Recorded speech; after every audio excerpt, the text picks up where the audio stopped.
This is why this place is called Misery. It's starting to make a lot of fucking sense. So, Jim, you want to go see the holidays? Yeah, guys, it's kind of shitty. I think you guys are kind of convincing me that Las Vegas is the better choice. Like, fuck fall, fuck winter. Let's just live here where there's dust and blue sky freaking 12 months out of the year. Now you're onto something. I think I figured it out. From fabulous Las Vegas, Nevada, not Missouri. Not Missouri. This is For so many reasons. Fuck you, This Misery. is Pod Therapy. Real people, real problems, and real therapists. You can submit your questions anonymously at podtherapy.net or email us at podtherapyguys@gmail.com. And now broadcasting from the SJ and the Ruckus Koi Pond studio. That's Nice. Jim. That's Whitney. I'm Nick. It's time for Spot Therapy. Well, friends, we discussed a lot in Also, the we pre-show. did. We got through Lot a of lot. jumping Any around. state that Lots. ends in an I. Okay. I don't know. No, I just don't feel I don't good think about I it. can Hawaii? even think that through. Hawaii's fine. Okay. I was rest of like, them I suck. think that one's kind of Yeah. I feel like Virginia. you want me to know that there's not any others or something, but there's no way that my Mississippi? brain can scan all 50 of them right now and figure this out. California, IAE. Yeah. Alaska. California. Whatever. They're all shit. Patreon.com/therapy. You can enjoy our pre-show hangout, and we cover a gamut of things, including what a terrible spouse Whitney is, which is just coming out. I think just we all week knew that, after but we week. didn't know that. That's it's just I've been hiding it's, it. It's Yeah. just reconfirmed. every Yeah. week. Yeah. And if you'd like to join the We now should being do a set up, GoFundMe for Peter. I think you're right. You know what? Save Ferris. Save Let's Peter. launch a fucking Oh, website can we get a right whole bunch now. Can we get a whole Save Peter. This is the last thing we're doing with the But we're Pod not Therapy paying for his store. treatment. We're paying for the divorce. No. We're hiring a good fucking lawyer. Listen, we're closing the store. Okay. Before we do, Yeah. this is We're the going to have a last Save t-shirt Peter that- shirt? It just says Save We Peter. can get everybody at Scoop Fest fucking wearing Save Peter shirts. Okay, don't Nobody tell him tell and Pete. let's see if he And knows then when whenever he he shows comes up. hobbling in on crutches and everybody's got Save He's fucking gonna be Peter hunched shirts. over. Oh my Oh, God. we're doing this. It's a great idea. This is a great idea. We should 100% do this. Do this tonight. He's will. fine, This is a y'all. great idea. Nobody He'll be believes you, okay. Whitney. That's what you we would need say. shirts. We need shirts. Patreon.com/therapy. Also, some announcements. Don't forget to go to votejim.net every day, every device Oh, let me go until over that I right tell now. you to stop. Where is it again? And votejim.net. Vote, and click there the it is. button, Very and simple. click And submit. X. God damn it! No, when you go, you should click submit. Also, getting to these final reminders that Scoop Fest is coming up. It's so You soon. can still show up. You can hang out with all your favorite podcast buddies and meet our community live in fabulous Las Vegas at the New Orleans. Go Just the to Orleans. The Scoop Orleans. Fest. Oh, is it just called the Orleans? Yep, the regular Orleans. Oh, the old Orleans. Old then. one. Yeah, Yes. the old. Yes. That's right. They replaced it. Got to New implode one's- that bitch. and New start one's again. too expensive. That's right. Yeah, I know we can't be going We're on a there. budget. That's right. This conference is not. We're on a budget. All right. So, what is that? Hey Scoops or ScoopFest? ScoopFest.com. HeyScoops.com. It'll all get you to the same place. HeyScoops.com. Right there. You can buy tickets at ScoopFest. HeyScoops.com/Pornhub, and it will take you straight to Can't what wait you want to be at. Let's see where that takes It's us. going to be a good time. We've got some great questions for today's show. And leading off the order today, children wanting to spend time after the breakup. In the customary happy Australian way, good day, cunts. Oi. Oi, mate. I've written in a couple of times before, and now here I am again. My wife and I split up about a year ago. We have 2 children, an 8-year-old girl and a 5-year-old boy. My ex moved out and now lives about 5 minutes down the road. We have equal shared custody of the kids with a week on, week off deal. Since the ex and I have split, we've been getting on together better than ever, really. No fighting, no animosity. I couldn't have asked for a better person to divorce. While my ex and I don't go out together as friends or a full family anymore, it is not rare that when doing the kiddo handover, we won't hang out a bit together. Sometimes when the kids have some event happening that both my ex and I are present for, we'll all go out and get dinner or whatever afterward. I'm just trying to paint the picture that despite my ex and I getting a divorce, the kids are still in an environment where they do receive love and support from us and don't have to watch their mom and dad fight and disagree with each other. My daughter, however, has recently started to get really upset on Saturday mornings before I take her back to her mom's house. And then she doesn't want me to leave either. Over the last month or two, this has slowly gotten worse and more dramatic each time. Last night, Saturday night, she expressed to her mom that she wanted to spend more time with her dad. Obviously, I have a few concerns about this. For starters, this must have been heartbreaking for her mother to hear. It's unfair on my ex because she would get to spend less time with her daughter. I also don't want to break up the siblings. This only happened last night. We haven't yet had a chance to sit down and discuss this at all together or make any changes to our current system that we have. My ex did say that although it is painful for her to do that as a mother, I should keep our daughter for longer. Is this a slippery slope? My gut instinct tells me to put my foot down and tell my daughter no and keep it 50-50. But it's also clear that my daughter does want to spend more time with me. I don't believe there is much of a difference in parenting styles. It's not like when the kids are with me, they're safe and loved, and my ex's house is dangerous in any way. We both make the most of our weekends with the kids, taking them out for fun activities. Do you not know about the toddler dome? Oh, that your ex has? The fight club? Yeah. Oh, Jacob, we don't talk about Okay, it. okay, great, Yeah, great. Sorry about that. We both make good dinners during the week. I can't think of any environmental differences that would cause this thinking. Maybe it really is just a daddy's girl thing. I don't know. I know you're going to suggest family counseling or taking my daughter to a children's therapist. That is certainly something we can do. Just reaching out to someone for some extra thoughts or advice on what we can do, as I don't have anyone in my life that has had to deal with the situation. Thanks, Goof Scoop. Were y'all going to recommend therapy? At some point. For the I was going to recommend corporal punishment. Okay. Well, okay. that's one option. I Gotta resent keep 'em the guessing. accusation. Yeah. Thank you. The that assumption. we would recommend In fact, dare such you. a thing. now we're not going to. Yeah. Yeah. Now we're going to officially Therapy's recommend for that you nerds. not Yeah. go to family therapy. That's right. I'm going on the other Scoop. side of this issue. Therapy's for bitches. All right. Just rub some dirt on it. It'll be fine. Your kids will be fine. Or they won't. But save the money. Either way. Not my kids. Don't bother. Either way. Scoopfest.com. Patreon.com/therapy. Give us that therapist money. Don't give it to that stranger. They don't love you. Oh my gosh. So what do we think about this? This is interesting. First of all, what a great problem to have. I Okay. know. Yes. I love the fact that mom and dad are working together That's and great. can co-parent. This Yes. is. I wish every divorce could be like this. Yeah. Oh, and Goof Scoop, I bet part of you, I bet it feels a little good to have the little girl being like, I want to stay with you and everything. Yeah. Cool. Yeah. That's okay. That's okay to be happy that your daughter wants to spend time with you It's too. flattering. Yeah, that's lovely. Yeah, that's a good point. When I was younger and going through, my parents divorced when I was 4. Yeah.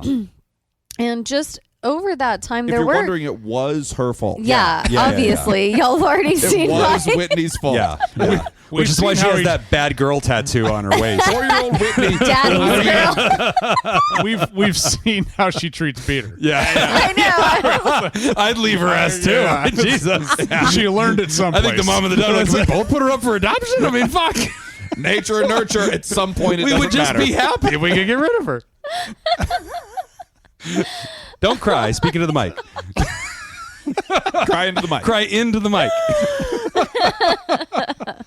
But you were saying. Okay, so when I was 4, my parents divorced, but there were ebbs and flows from age 4 to 18 of like, my brother and I primarily lived with my mom, and we'd see our dad every other weekend, and every Wednesday he would drive to come take us to dinner because he lived about an hour away. Okay. So it's like annoyingly far. We couldn't stay like week on, not week 5 off. minutes away like Goof Scoop. Exactly. Yeah.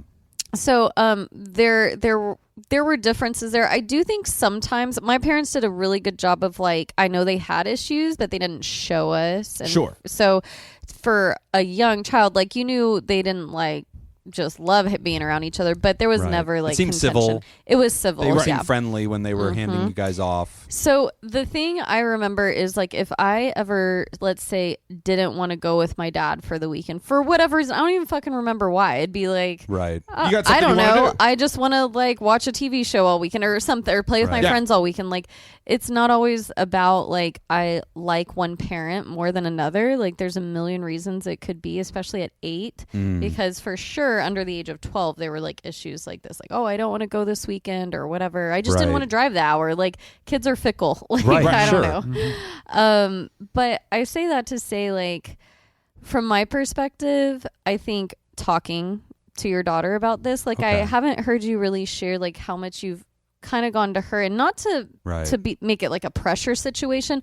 I would even say put on like maybe a show she likes. If there's a video game, I love this with kids. If there's a video game she likes playing or computer game, like kind of chat with her while she's playing the game, so that she's not like feeling drilled or pressured. Zoomed in on. Yeah, right. I feel like kids open up a lot more when they're kind of doing it. And maybe at 8, maybe that's like playing with Play-Doh. I don't freaking know. But whatever your daughter likes to do, while she's doing that, kind of just bring up, hey, I noticed like you've been wanting to spend more time with me. Like, is there anything specific you're wanting to do? Like, what's going on there? Like, just kind of a curiosity thing. Because I don't know. It could be anything. I feel like we do a lot of assumptions with kids. I've heard my in-laws do this with my niece and nephews. Even down to like this really funny story with my niece when she was very young and going to bed. My brother-in-law was like chatting with her, and she's like, I'm perfect. Oh, I'm perfect. And he's like, oh my God, this is like a pressure parent moment. It's his first child. So he's like, I don't want her to like get a big head, but like whatever. So he starts kind of like, you're adequate, honey. Yeah, basically. He's like, well, that's a lot of pressure. Do you feel like you have to be like, he's like kind of going into this and like just talking through stuff. And then she goes, I'm the perfect temperature.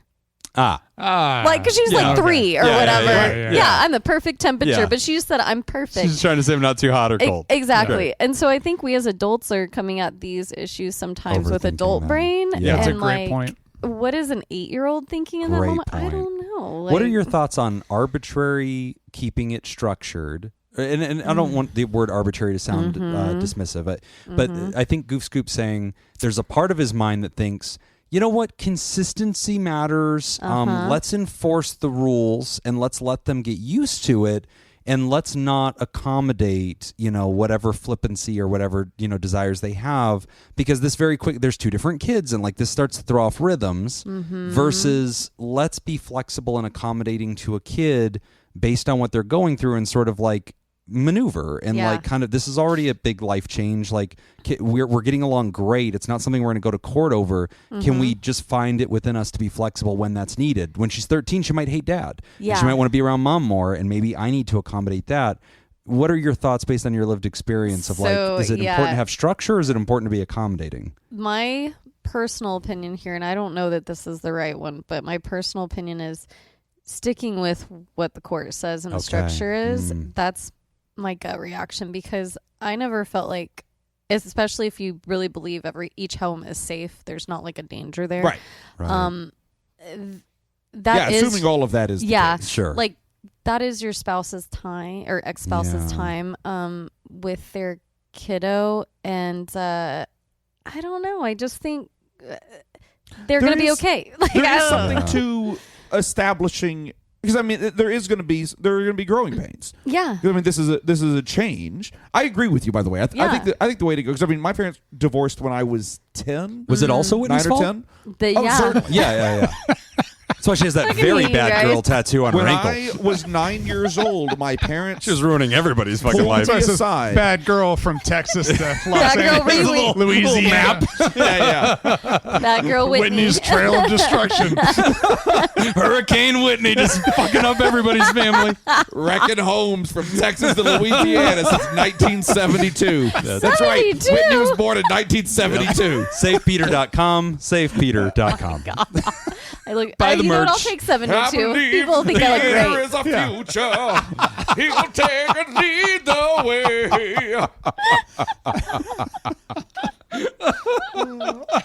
But no, I believe that you're right. I think, because I mean, when I was 9 or 10, however old I was when my parents got divorced, we had actually a very similar pick-up, drop-off schedule that you described. My parents lived a little closer, but it was still in the age. I mean, this is the 80s. Yeah. 80s, maybe into the early 90s, where it's, it was like, I lived with one parent, my brother lived with the other parent, and then we would be together during the weekends, spending every other weekend at each parent's house. Okay.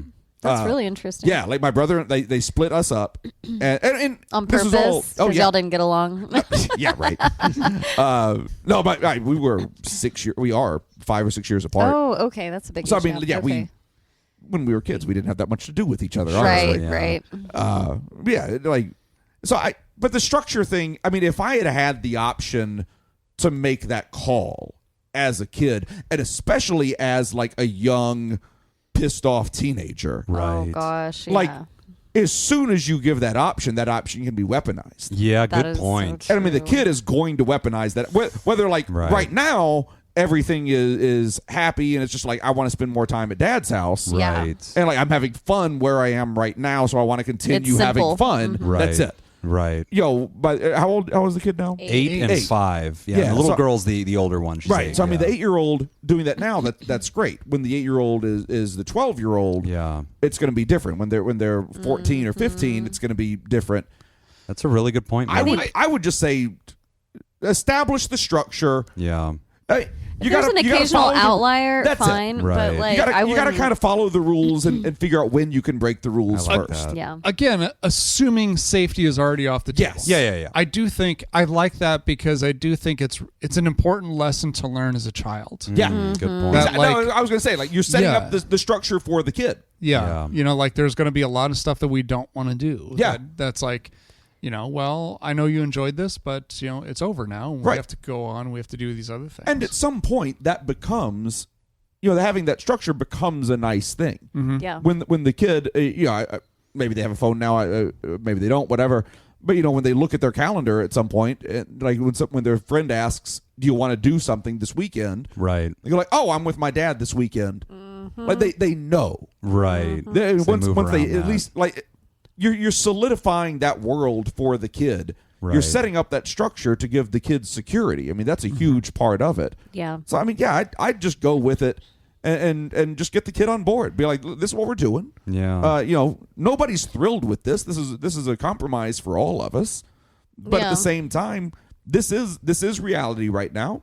And so we're going to figure out how to make this reality wonderful. Yeah, leaning into structure. So, Nick, when Whitney ruined your parents' marriage, Yeah. When did they divorce Yeah. because of me? I was Up a in Iowa. sophomore in college. Oh, look at me. Visitation was Spreading out. complicated. Like the custody battle Yeah. when I was in college was rough. right? Yeah. Is that Where's okay? Whitney in all this, Right. right? Because it's like, oh shit, is she in state lines? I came in like a wrecking ball. Okay, no, that's interesting. Your parent, you were an adult. Yeah, I was a sophomore in college. Is that weird? a little is bit? that- Yeah. Yeah. Like, yeah. Oh. Yeah. Yeah, my dad parents was like split up 30. when I was like 24. And Oh, really? I had just had Oh, my I first thought- child, so Oh. that became a What? whole other Oh, I problem. thought of, your like, parents- they're not oh, together interesting. anymore, and like Yeah. I just had the only grandchild in the family, so like my whole life we've always done holidays Yeah. together. And then my little sister, she was still in high school when they split, and their split up was such a mess. They lived in Florida at the time that I took custody of my little sister, and so she actually came out and moved into Las Vegas with What? me. And I put her through the finishing of high school and stuff. And so I just adopted a 17-year-old and Oh my had God. that whole thing. So it was also Whitney's fault. I Yeah. mean, just I found a Jesus. way. She was everywhere, man. She's North, like batting west, 1,000. south, doesn't matter. And points she like had they say time in for Jurassic soccer. Park. I know, yeah. She also had time to be really Somehow bad at she had soccer. time for soccer. At the Baptist University. Yeah, they're not very demanding, not as demanding as you'd think, and also valedictorian. Just, yeah, plenty The of time. Baptist welcome. University is as demanding as you would think. Exactly when it as comes to demanding as you think. She just prayed a lot. No, but it's an interesting debate because, like, one of the things. So the writer Goof Scoop's kids are 8 and 5. My kids are 15 and 10. And one of the things that we've noticed raising our kids is they go through, and they've stopped doing this now. Well, almost they've stopped. All their lives, they've gone through these phases, and we've always jokingly called it like it's a daddy phase or a mommy phase, where for whatever reason, Yes. periodically one of them would hit this era, Right. and they'd be like, Dad, I want to be around Dad all the time. And it would Yep. be like, I'm going to the store. Oh, I want to come with you, Dad. Like, and just, I couldn't, like, make them leave me alone. Like, every minute they were coming up to me, Dad, you want to play video games? Or just, you want to cook together? And just, like, always be around Dad. And, like, oh, well, who wants to put me to sleep? Like, every night, it's like one of us would put him to sleep. can And see there was how annoyed eras you where it was were. always me. And then there was eras when they don't want me fucking around. It was like, oh, mommy, mommy, mommy. And so we would joke, like, oh, I guess they've naturally, organically hit this era where they want you around. And it would last for however long. And then eventually they'd get back to neutral. And then eventually, go the other way. Well, the mommy era has lasted about 15 years so Right. far. Yeah. My day's Any coming day now. Any day, I'm watching that Swinging calendar. back. It's going to come back to me. So, like, I want to affirm some of what Goof Scoop's talking about here because I think that in my lived experience and what I've seen in other families, I think that there is something organic about this that doesn't have to be an indictment on mom and doesn't necessarily have to be something that we look at and say, oh my gosh, does this become a forever thing? But I think that kind of underscores what I think all three of you are saying, which is like why structure is pretty valuable, right? Because in a year, your kids might flip the other way. And it's an interesting debate, right? Because like, for us, you know, we weren't divorced, so we would just accommodate the kids. It was fine. You know, like they want me to put them to sleep these nights, and like, great, I will. But like, if I can't for some reason, because I'm recording my stupid podcast, where the fuck, like, hey, they can't stay I'm here awake to until I disrupt the get next home. family. Like, they need to go to bed, right? And so, like, they have to learn to do uncomfortable things that are just part of the structure. It's not what they want, and I do think that if you accommodate kids too much at this age, the harms probably outweigh the benefits. And I think whenever you're feeling really sensitive to your kiddo and they love you and the mom's like, look, I feel weird prying her off of you. I'm feeling a little rejected right now. I don't want to pull this kid toward me against her will. So like, please take her. I see that sense, but like at the same time, if it's possible, I think I'm with you three that I like the structure a little bit more than the accommodation. Here's my thought, and I don't work with kids. My background is drug and alcohol, so unless your daughter is drinking alcohol, which she could be. We don't know that. 8 years old's when a lot of us got started. Self-medication. But here's how I would approach this. If I was going to have this talk with this 8-year-old, I wouldn't talk about what Look here, bitch. You're an alcoholic. Nick talks to a lot of 8-year-olds. Put the pipe down. So no, I please think leave the school. I think Dear Officer Nick is not as effective as you want him to be. Dare. no, I think I would, instead of having this conversation about like, oh, let's see what we can do or something like that, just acknowledge the fact that yes, it's time to go home, Right. and not even talk about whether or not that's a movable object, but just It is the let's, time. Let's talk about the emotions, about how it feels that Right. its time is over. You know? Yeah. And yeah, that does suck. I'm going to miss you too. Yes, a lot But of we're gonna validating. we're going to have a lot of things to look forward to next time you come back. Right. And not even think or not even bring up the idea of trying to negotiate time. Right. Just kind of treat it almost as if like this is written in stone. There's Right. nothing we can This- do. Because if they what know it the is. It rules is are what it is. negotiable, Yeah. that becomes a That's problem it. for the Yes. parenting. And this goes back to something Jacob had said, which is that it's better to just like, nope, this is the structure and you're going to have to mold to it. And I think the line that Jacob had just about said was something like, let's make it the rule, not the exception, right? So like, or let's occasionally have an exception where something's going on and like dad's going to take an extra day with you or Right. whatever to support you. But you got let's to not make that the rule. You got to figure out the rules, and you got to follow the rules first. Let's build that before first. you can break them. Well, and honestly, there is a dignity to discomfort. And even though in a divorce there's this fear of like, oh no, are we damaging our kids? I want to make this as gentle as possible. Allowing our child to feel some discomfort with the formula and then seeking comfort and solace from mom. Seeking comfort and solace from mom. Coming to mom and crying and saying, I miss dad so much. And letting mom go through the hard emotional labor of being kind and generous and comforting to that child without being defensive or wounded or hurt, and like letting that child bring that energy to her. And like, it's going to be a shitty night for her. I don't envy the mom. It's a hard night whenever your kid's grabbing onto you saying, I miss the other one. I wish it wasn't you I was hanging Jim out with would right know. now. I'm like, okay, happy Father's Day to me, I guess. You know, but like, you've still got an important role to play in that. And I think that's actually important for the bonding too. And like that kid over time starting to kind of like acclimatize to this new arrangement. Yeah, they will adjust. Like, even the times when I was like, I don't want to, and was like really trying to dig my heels in. Sure. My dad's like, you're coming. And I was like, yeah, you're going. And you're just like, ah. And then it was fine. It Right. was like, Yes. it feels like a big deal, but then you're like, oh, okay. I guess I'm just going. I go and do the things that I do at Right. dad's house, and like, it's fine. I like the yeah. idea of firmness and like structure with occasional accommodation when it's necessary, Agreed, yeah. trusting the Of course. judgment of the parents to know when that is, but neither parent ignoring the plight of the child. Like doing the suck it up, Yes. tough shit, I'm tired of your whining, get in the fucking car. That's not good. Yeah. You know, Yeah. but I like structure, but that also is like sensitive to the child. It's like whenever a kid doesn't want to go to school and they're like, no, I don't want to go to school. I have anxiety. My tummy hurts. It's like, look, we're going because if I make this negotiable, it's going to ruin your life, right? Because then Yeah. you're always going to revert to this like bottom, like rung of the ladder. But I'm going to support you and coach you and counsel you Like, through it's hard this getting up in the morning. I experience. know that this is Yeah, a lot. I'm going to like, be sensitive. I'm going to yeah. be encouraging and yet firm, right? So no, we're not negotiating, and yet I'm with you. I care about you. I'm leaning in with this. Yep. Some days do suck. Yeah. Yeah. Motivational interviewing is a really neat skill here, which is a pretty advanced therapist skill. But if you can pull up any books or any videos on motivational interviewing, there's some really neat techniques that go into how to say, I care about you, and acknowledge what somebody's going through while not necessarily giving in and creating a gap. Like keeping them in their program is important for their overall health. So Goof Scoop, I'd recommend looking into that a little bit more. I love that you and the mom are collaborating. I love that you're on the same page. I encourage you to like check in on her too and just like acknowledge, I do not want you to feel like it's us against you. I don't want you to feel like you're the bad guy and you alone get to say yes or no to this. And like, I am willing to say no to this. If you don't want that blood on your hands, you don't want to be the mean mom who said no to coming to dad. Right. I will be firm and say, nope, that's not the agreement, honey. That's not what we do. And just make it that simple. Do not leave it to anybody's opinions. Yeah. Do not ascribe it to it's my preference or mommy's preference or this is why. Sometimes with little kids, you don't want to get into all the whys. You just say, nope, we just don't do that. That's just not what happens. Just not how it's going to work. Yeah. Why do I have to go to school? Oh, because you have to. Because I'm bigger. That's exactly. It's funny. I just remembered my kids with my son. Whenever he was really little, we could get him to obey rules by point because he couldn't read yet. He was really little, and so we'd point to the sign and say, "Oh, that sign says you have to sit down in your chair and eat with your fork and knife and not make a mess." And he'd go, "Oh, all right." And so he'd like sit down. And be like, well, that's what the Applebee's sign says. But my daughter, that didn't work. So when she was that age, we'd point to the sign and say, "Oh, the sign says you got to sit down and not make a mess and eat all your dinner." And she'd say, "No, it doesn't. It says I get cake." Like, damn it. You realize we're lying, and Women you're just are running smarter. All you backwards. taught them to do is just obey authority without question. Yeah, no, it's working out really great. You know? Yeah, thank you. Well, they haven't been deported yet, so I guess, Oh, if that's the metric. relevance.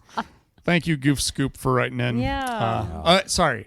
Oi, cunt. Thanks Yeah. for writing Yeah, in. Oi. yeah. Oh, by the way, we had a soccer reference earlier. We meant footy. Yeah. So just I think, is that what they call it? Footy. Yeah, In just No, I Australia? think footy is Aussie rules football. Yeah, I was like, that's something different. Yeah, I think that's a different shit. game. I think they Thank just play you. Well, rugby. I didn't- didn't you play Is that- that too, Whitney? Yeah. Yep, that's what I meant. When Whitney Yeah. wasn't wrecking homes, she was playing herself. God, you were Let's busy. not leave her much time. I'm a busy gal. busy I'm playing a busy footy with gal. everybody. No Okay? wonder she's not a professional soccer player. We're going to take a quick break, Never and in when we practice. come back, Never. we are discussing teenage depression. You're listening to Pod Therapy. Today's episode is brought to you by Judy Schneider, Leon Kassab, Carolyn Albert, Sammy Scoop, Sarah Smith, Mike Helm, Darren Cunningham, Cody the DeLorean Guy, Brady Malachik, and Max the Ginger Scoop. And if you would like to sponsor the show, become a therapy producer at patreon.com/therapy. We got some trivia sent in by Hunter McRae. All right. Hunter, these are, I think, a little bit easy, even for this group of idiots. Yeah. Let's hear it. We'll be the judge. We'll be the judge of I'll that. show you. Thank you, Nick. Trying to give so- us hard trivia last So time. I'm removing options. Oh. You will not get options. Okay. Boy, this is If not you don't looking get good. these on the fly. Whoa. Hunter, you tried. Jeez, You're a Sorry. moron. If Nick Judgment fucks coming it out up. of this sucks. It's going to be all golf questions. Whitney, Like, let's you start fucking with you. idiots. I'm so smart. Okay. Okay, we're coming up with the. These are voice actors.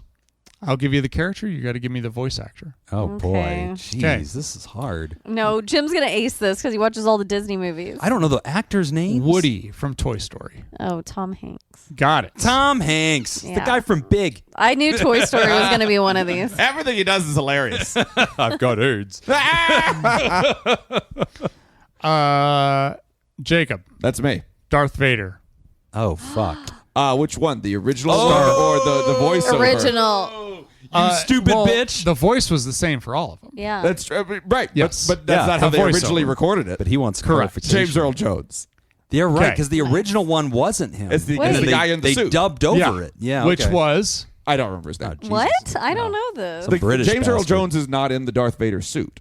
Same Oh, voice that oh, plays I Mickey He's not the Yeah, Mouse. actor yeah, that yeah, plays yeah. it. Right. So the actor that played it thought that he was going to be the voice. I'm your father. as well. So he's doing like all of the Oh, original footage is no. all that guy's voice just coming out of the helmet. yeah, because And also it sounds like garbage because Yeah, it sounds yeah, like the yeah. guy's wearing a helmet. Yeah. Because Oh he is. my plastic, gosh. There's like, footage of mask. this? Oh yeah, Oh. yeah, I it gotta was go find that. David Prowse. that's it. Yep. Wow.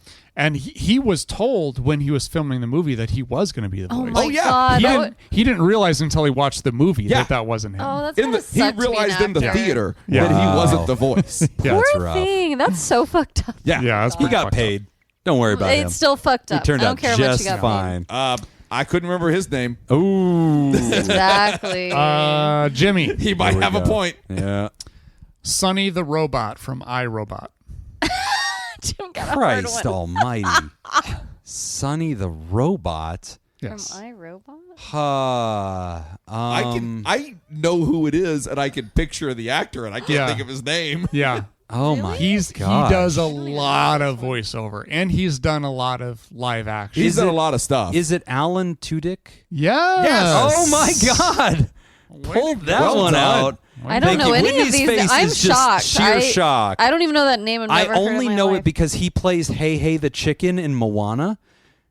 Yeah. What? Oh, yes. And I watched Yes. this like behind the scenes thing where he's like making all the chicken sounds, and then Yeah. he looks into the camera and he says, "I went to Juilliard," and then like they go, "Actually, Alan Tudyk has done like most of the voices in a lot of your favorite movies," and then like they did this montage, and one of them was iRobot, and I was like, Oh "Holy my shit, this guy has done a lot of gosh. things." He was Pirate Steve in Dodgeball. yeah, Pirate Steve. Right. Urgh, Yeah. scurvy. Oh, okay. Yeah, That's that's the him. guy. And Yeah. oh my gosh, I did not know this. I'm proud of myself. I Today think I had the learned. hardest watch one a by really far. good movie that he's in. I'm finally impressed by him. Death at a Funeral. Okay. Oh, that's a great But movie. watch the British one. okay. Not because the Americans then redid it years later. He was in the British one. The and Americans it's fucking the American one's worth hilarious. watching too. It Okay. is. They're Make a night of both. it. Watch They're them both. both very Death He's good. also at a in Funeral. Firefly. That was a Yeah, good yeah, TV yeah. show. Yep, Yeah. yep. All right, Whitney. Okay. SpongeBob SquarePants. I He's don't also know. in Resident Alien. It's a new TV show that I saw on Netflix. Oh, yeah. Yeah, he's an alien Yep, who crash yep. lands. And I have no takes on a idea. I human don't even know body. how to guess. Can I get options? Oh, what was her? Yeah, What was I'll her give you question? options. SpongeBob. Oh, Jesus! I This don't know one that probably guy's needs name. options. Yeah, Yeah. yeah. Nobody knows that guy's name. Bill Fagerbike. Roger Bumpass. What the fuck? Is it Bumpus? Are I went to school with Bumpus? a guy, They're probably Drew Bumpus. Bumpus. I think Probably you're reading Bumpus. like Yeah, I the was IMDb like- of a Pornhub. This is dirty stuff, SpongeBob. yeah, Johnny Sins. Tom Kenny or Mr. Lawrence. Fuck. Tom Kenny. 'cause- Yes! Oh my God! Yes, throws I was a like, I dart. don't know. Yay! I I was got saving it. I knew it was Tom Jacob Kenny. was trying to Did you? steal I did. from Oh me. wow. Jacob.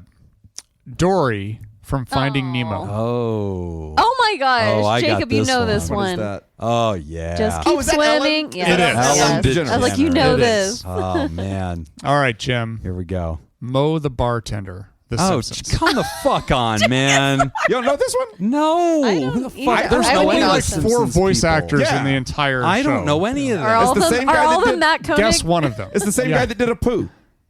I don't know who the hell that is either. Jesus The Christ. 7-Eleven guy. The- Yeah, no, I know who Apu Oh, is, but I don't okay. know who the actors are. Isn't it the same guy that I did couldn't Apu? tell you the I actor who think does so. Homer Okay, I or think you did. Bart. I wouldn't know any of that. Yes. So give me options, I guess. I'm gonna. Hank Azaria, Henry Shearer, Well, Am I not saying that that? guy because you don't Dan fucking know the name. Castellanetella, and Tress McNeil. Give me the first one. You seemed to Hank pronounce Azaria? that one the best. Yes. Yeah. Well, they're I just all don't know how to Simpsons. read They're all Nick. Simpsons. I was just going to say, I was voiceover. going Oh, to are the they? third Yeah, one. no, That all- sounded familiar. All of those people are people who are like that was the voice of Homer, the Oh, voice okay. of Lisa. Yeah, Henry Shearer was the principal Skinner. There you go. Dan Castellanetella, that's Homer. Yep. Okay. Oh. All right. Cool. So Jacob is in the lead because he did not need options either time. Correct. And Yeah. Whitney and I did one blind and one with options. Yeah. So we are tied. Yeah. Teenage depression from Momnonymous. Hi, everyone. First off, thank you for this wonderful podcast. You're welcome. Listening to you for years, I have learned, I have laughed, I have cried, and I have cursed loudly at my phone. The natural way you four banter and tease while also offering genuine kindness and empathy renews my faith in humanity.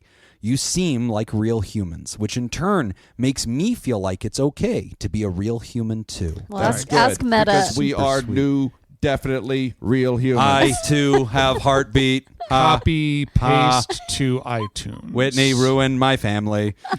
My question for you all is, last year, my teenage son was a freshman and struggled off and on with feeling depressed. When he was at his worst, he cried often, felt overwhelmed by school / the pressures of growing up / trying substances with his friends, then feeling deep remorse. He asked to see a counselor, and I was so relieved that he was open to getting professional support. Well, that window of motivation closed quickly, and he refused to go to the appointment. This pattern happened a few times, feeling okay, then feeling stressed, asking for counseling, then changing his mind. Everything is fine, I don't need that kind of thing. The last time we cycled through was a few weeks ago when my son got a speeding ticket while driving without my permission. He's a new driver and the first kid with a license in his peer group. And his reaction was regret mixed with fear, mixed with desperation, historically a precursor to his depressive episodes. He is now grounded from using his car, and he again asked to see a counselor. I immediately booked a session, hoping he would be able to work on coping tools, practice resisting peer pressure, and address his self-esteem. That was only 2 weeks ago, and my son is now telling me to cancel the appointment because he, quote, doesn't have anything to say, and you can't make me go. How do I handle this? With counseling wait lists being what they are and quality pediatric therapists being of limited supply in my area, I can't keep scheduling and canceling. But I also wonder if mandating therapy for my teen is going to have the opposite effect I hope for and make him resent the experience. I know that you all have mixed experiences with supporting loved ones and getting help, working with teens, mandated therapy, and substance use. What do you suggest for my next move here? I love my son with every ounce of my heart. He's a sensitive, introverted, artistic soul, and I tell him I love him every single day. Seeing him in pain is beyond difficult, and I would do anything in my power to help him in the ways he needs, but I'm feeling stuck in deciding what that is. Continue to be there for him by myself, praying he gets through this, require him to attend therapy. I'm scared of psychotropic medications for teenagers, but maybe you would recommend I consider that. Is there a counseling-esque app you recommend that he can use when his motivation is up? I really appreciate your insights and ideas. Thank you all for your support. Signed, Mom Anonymous. Anonymous. Great question. No. I think the teens go to ChatGPT for A therapy. lot of them do these days. Do that. Yeah, Just kidding. it'll be fine. Better than Jim. Dear ChatGPT, how do I steal my mom's car? Yeah, that's Side great. note, I'm feeling sad.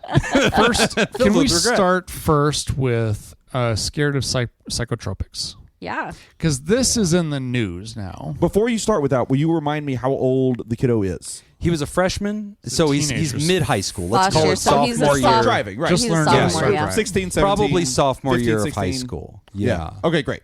Because I don't know if you watched any of the RFK Senate avoiding hearing. it. Oh, I can't avoid it. Yeah, Oh, that now mass Jesus shootings are the fault of Christ. SSRIs. Yep, that's exactly Boy, are we where I was lucky going with that that. man is in charge of the Health and Human Services. Oh, I just for keep the at fucking it every shit. time. It's the goddamn. We're not going to accuse guns. We're not going to politicize this. Blah, blah, blah, all the bullshit. Yep. But we're not going to do anything else either. Yeah. Right. And We're just- now we're just it's gonna do psych nothing? meds. So Blame if you're psych mentally meds. ill and thinking of shooting people, don't get on meds. Yeah, Yeah. That would be bad. Yeah. Because then you might do something crazy. I don't think they think that through. I don't my know. God. Buddy, it's the worm talking. If There's it's- no way. The But if worm it's a in his mental brain. health issue, then let's treat it like a fucking mental health issue. Exactly. Let's do something about it. That's true because they're trying to say it's mental health, Great. not guns, but then they're Yeah. like, but Cool. don't treat the mental health. Then do let's anything. deal with the mental health. And If he's- it's mental health, not guns, and we don't want to don't want to get rid of guns, fine. Yeah. Then let's know. do what you say. Let's treat it like a mental health issue. So, Mom Anonymous, this is just me talking, and for whatever it's worth, You can I tell don't that think because you're you- listening. Right. I don't think you need to worry about the psychotropics for teens. Yeah. They are. I mean, we've talked a lot about that on the show. What is They the are- stuff that she's seeing that you think might be bothering her? What do Causing I think concern? that she's saying? I think it's probably just Because you said it's been like in the news and stuff a lot lately, right? So RFK Right. made some comment about like, well, maybe these SSRIs are causing kids to get violent and shoot up schools Right. or whatever. Which is complete bullshit. There's absolutely But zero. No, I'm just evidence queing you up. Tell people Yes. what the actual thing sorry. is. Yeah, so It's like we're doing a show. Yeah, Yeah. I forgot. There's Jacob's people actually listening. pretty good at this. Yeah. I thought this microphone just goes directly to you. I'm not asking because I Okay. puts the mic down. He's like, so anyway, dude. Yeah. So here's what. So what else? We should do the whole show. Just like this, far away. So you said RFK? Something else. Boy, that's going to be rough. I don't even know how you deal with that. No, but I think parents in general, just really quick, they worry, which rightfully so. You should be cautious. Try to the gig. But like I feel like with medications, there's a lot of misinformation. Right. I had a client not long ago who was a young adult who was worried about getting addicted to an antidepressant, and I'm like, oh, that's like They're not that much fun, kid. Yeah. They're not that much fun, right? Don't worry Let's about say worst case scenario you do. Right. So what? So yeah. No, you're not depressed. You're not going to do it. And not to say like, oh, don't worry, Mom Anonymous. Like that, obviously you're going to worry, and you should be cautious and do research and all of those things, and talk to the doctor if you choose to explore that route. You can always explore it too. I tell people that like you can go in, your son could meet with a doctor and get a prescription, whatever, and you don't ever have to fill it or what. So here's the other thing too. Is like it's a medication. Medications are going to have side effects. If there's a medication that doesn't have side effects, then that means it doesn't have effects. But I mean, that's all the side effects are. Damn, dropping truths. Yeah. Oh, shit. Mic drop. Drop your mic now. All right, there's no such thing Don't as do that. Those are expensive. There's not really any such thing as a side effect when it comes to medication. It's just They're just things that the effects. medication is doing. It's an unintended effect. It's an Yeah. effect that doesn't treat the condition. It's all it is an effect that your doctor might not have told you about that it might be coming. Right. So meds, psychotropic medications for teenagers, for the most part, are going to be very, very safe. But I'm not saying they're not going to be without side effects. But what you do is you work with your prescriber to manage those side effects. And if that means changing the dose, it may mean changing the medication and trying something else. Which is why it's very important that you trust this provider, the medical provider. Yeah. You want to have a great relationship with that person, as good a relationship as you can possibly have. So of course, as Whitney said, you're the mother. You're going to be concerned as much as I possibly can. I would say that, yes, of course you're going to be concerned, but you're going to be okay. And your son's going to be okay if it comes down to a medication issue. Well, to normalize this a little bit, Mom Anonymous, the data that we've seen, and this has been consistent now for as long as I've been practicing, it's usually something like 18% of adolescents will experience major depressive episodes at some point before 18 years old. So, I mean, we're talking like 1 in 5 at those numbers, right? So it's extremely common, and I think that... Actually, I just texted you guys about this a few months ago. You did, yeah. A friend of mine, her teenager, very... not completely similar episodes, but not completely dissimilar episodes either. Relatable. Absolutely relatable. And we talked about different workbooks. They were in a holding pattern, waiting to get an appointment, with a therapist and everything. And so we reached out to the folks here to get something to tide them over. While they were waiting for their appointment now. Yeah. But no, this is exactly true. And I just want to validate some of what Mom Anonymous is saying, because I think these are really true things. Like, one, we're talking 1 in 5 adolescents will experience some symptoms of major depression at some point in their childhood. And so, like, there's something about that that's normalized.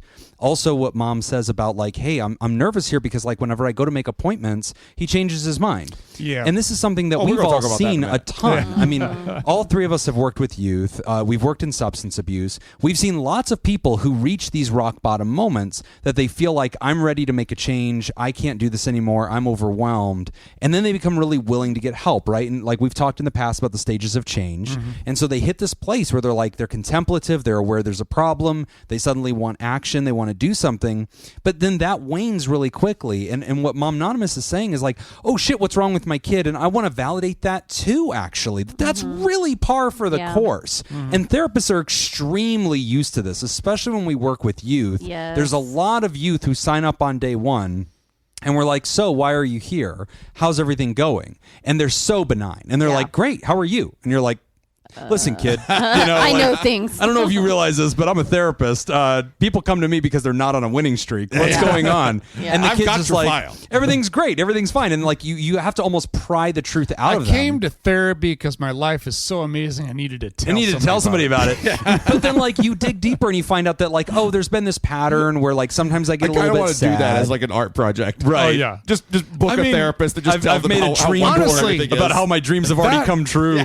That diagnosis writes itself. Yeah. Like, that's narcissistic personality There's a page for disorder. that. Absolutely. We have that. That's fine. You can absolutely do that. In fact, you should. It's about time that you did. We've all been hoping you would go do that at some point. No, but like this is a real thing. And so like working with kids, I think all three of us can relate to that we've had those kids come in on day one. They seem the parents are trying to tell us about a systemic or patterned problem, and the kid is minimizing or dismissive about that, and the parent is like pulling their hair because they're like, "No, tell the truth, God damn it! Like Right. now you're lying to this person. I had to drag you in here. You've wavered on this so many different times." And Mom Anonymous, I tell you that because I want to, again, validate what you're observing. Your kid's not weird. This is the normal experience. It's normal to have depressive episodes. It's normal for them to waver. And it's normal for them to say, look, when I'm at my rock bottoms and I'm deeply emotional, I don't know what I'm supposed to do. And so I come to you and I cry for help, but then I cope and like I regain my homeostasis again. Right. And then I just want to go play Call of Duty with my friends. And like, I don't want to go to these doctor's appointments. I don't want to go do therapy. And I honestly, very sincerely, I'm not in denial. I sincerely don't know what I would say to Whitney right now if you drug me into that therapy session. I was hurting the other day. I would have spilled my guts. But today I'd be like, nah, I overreacted the other day. Everything's fine. I have thoughts on this. I do too. First off, I thought you might. Whitney's very opinionated. I'm going to play the Dr. Phil Get here for a ready. second. Oh, here it comes. But who raised him? No, Also, side note, Yeah. I watch the Roku channel a that lot because I like the voiceover? weather channel that's in there, and they have an entire channel in Roku dedicated to just Dr. Phil my reruns. Oh, God. And I see the gosh. commercials for this all the time, and the quotes are so good. Yeah. Like this one where he leans over and goes, do I have idiot written on my forehead? And there's another one where he's like talking to this fucking guy who believes he's really Batman. And he's like, Batman's a cartoon character. He's not real. And like the whole audience is clapping, and I'm like, this is the dumbest shit. Why don't television. we have our own show? You know, If that's all it meanwhile, took. no network wants to pick up Yeah. PodTherapy, but fuck, Dr. Phil bullshit. reruns. He's still making money. You got to blow Oprah. Jesus. Right? Here's the thing. There's a path. I'll do it. There's a path. It involves fucking Yet another Oprah. family destroyed by Whitney. You know I'm capable, okay? Listen, we can weaponize Whitney and make some money here, guys. SavePeter.com. So here's the We thing. No, believe the Peters in all of seriousness, though, future. Mom Anonymous, he's learned that he has the ability to cancel these appointments. That's true, too. And so this is going to get more difficult before it gets easier. So here's my advice is the next appointment that you schedule with him, you're going to explain to him like, okay, we're keeping this schedule or we're keeping this this appointment. Okay. You're going to go to this appointment.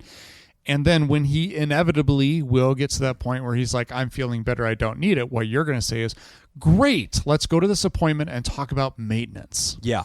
Let's talk about how Right. you maintain these good things that you're doing Right. so you don't fall back into the trap. Because that's also what therapy does. It's not just about getting out of the hole, it's also about preventing falling into the next hole. Yes. Also, the doctor we're going to go see understands that you have good days and bad days. Yeah. Yes. Yep. This is not going to be new news to this therapist when you go see them. Yep. And when you go in and say, Doc, I don't know why I'm here today. I feel great. Yep. That doctor's going to have a response to that Yes. statement. It won't be the Yes. first time that day that That's it. Yeah. therapist That's has heard it. that. And So- Whitney, I'm really interested in your experience with this because, you know, we talked about mandated therapy, you know, and Mom Anonymous is saying, like, I feel itchy about forcing this. And you and I have both worked with populations where, yep, there's no question marks. You do have to complete this. Yep. But, like, being therapists in that modality, we also know what to do with it. And, Nick, I really like your suggestion suggestion already that we don't have to always make this a crisis response. We can say there's been enough flare-ups that we're going to go ahead and establish a relationship with a therapist, and hopefully that therapist runs their practice in such a way, like the way I run mine is on demand. So like I've done this when I used to work with peds, but like even with adults, like I'll meet with somebody who says, look, I'm doing okay now, but like I've had a pattern where things get shitty. I'll go, great. Well, now I know your backstory. Now we've met. Now we're on a first name basis. Next time this happens, here's my link. Here's my calendar. You jump in there and make an appointment that same day or the next day. Next time it's shitty, and we'll pick up. We're ready to rock. Now we can jump in when it happens. Yes. Yeah. But you've worked on the front lines of this population. Yeah. Working with teens, I think I've seen it all. I've seen teens come in and they share what they think is going wrong in their lives, which Right. a lot of times I'm like, oh, I see like way other things going Sure. on here. Yeah. I also think hearing your son say, I don't even have anything I'd talk about. I can't tell you how many times a month I hear that. Right. Like a client comes in, they're like, man, I had this scheduled. We have our like weekly or bi-weekly appointments scheduled. It's on the calendar. And I was a little worried. Like, I don't have anything to talk about in therapy today. 9.8 times out of 10. Right. We find some shit to talk about. Well, and that's our job, right? Exactly. Like, we Exactly. train them to start knowing what they should be looking for. So when they come back, they're like, oh, yeah, you gave me homework. It was to observe how often during the week I feel discouraged or anxious or feeling dreadful about something. I took notes. Yeah. And, okay, Whitney, here's what I noticed. Yeah, I took notes, or like, man, it was a really good week. And that can be a good week, but then we might talk about like, oh, it was a great week. You know what? I had this weird thing happen with my sister though. Right. And that turns into like talking about, oh, what were child dynamics like? Like it turns into a whole thing just by being curious. And that's like, our job to do that. Exactly. That's the therapist's job. Yeah. So I think I really actually love Nick's response for you. Like when it comes to the kid, like not forcing him, but No. just saying like, we're keeping the appointment. And Right. it sounds like you have a good kid, even though he's going through some stuff right now. And I think if you kind of just are assertive about that, like, Right. hey, we have the appointment. I'm going to keep the appointment. I can't cancel. Just say Right. that. I can't cancel it. We've made the appointment. Let's Yep. just go. We're just Yeah. going to go. If you have nothing to talk about, you don't have to. Yeah. Right. Let's just see what it's like. Well, changing the concept of therapy from being a crisis management kind of gosh. way, first responder kind of way, to not being that. It's more like a chronic illness kind of thing. Like if your kid keeps getting sore throats and you're like, okay, well, we make an appointment because he's got like this ear infection and like, you know, we finally get an ENT appointment, but then it clears up on its own. You're like, well, should we still go to the ENT? I get it. You would cancel that, right? But if your kid keeps getting ear infections, they've had 3 in the last year, you do keep that ENT appointment, even though they might be completely cleared when you get in, because you go, listen, doc, this keeps flaring up. We wanted to report this to you and get some marching orders for how you want us to handle this in the future. And we also wanted to become an established patient with your office. Yes. That way, next time, we don't have to get on the waiting list. We can get fast-tracked in according to what we need. And that might be Exactly. calling your office. Now, obviously, ENTs work very different than therapy in that sense. But it's Not the that same different. concept No, it's a of real establishing profession. some care. I think that there's value to that. So, you know, I think that that's the modality I think that we're both pushing is not making this a crisis response, not making this a tit for tat, not saying this happened, therefore we do this right now, or you asked, therefore we're going to react this way. It's more so saying, in the last couple of years since you started high school, you have been going through some pretty big emotional and life change moments where you've kind of hit a psychological wall. And I think that you've been able to manage that. You've gotten through that. I'm grateful for that. And at the same time, you and I have considered multiple times what it looks like to bring a therapist into your life in case you need them. Yeah. That's what I want to do. I want you to be on a first name basis with a therapist. Now, this becomes an interesting question, Mom Anonymous, because if you went, like looking at our 2 offices, how our 2 practices run, if Mom Anonymous brought Jason, let's say the kid's name is Jason, to your office, if you were taking him as an insurance client, would you be obligated to make this a routine that we're going to be doing this week to week or every other week? Or could you establish care and then say, come in as needed, and every time you come in, we're going to bill insurance? Yeah. I haven't had any issues yet with clients who come Irregularly? somewhat more irregularly. I don't have anyone that comes that sporadically. I realize what Okay. I'm saying. Who comes into office. I was going to let you say it one more Thank time. you. Shut the fuck up. I was like, I'm surprised Jacob's not on that. I was giving you one more. But yeah, they attend sessions more sporadically. There it is.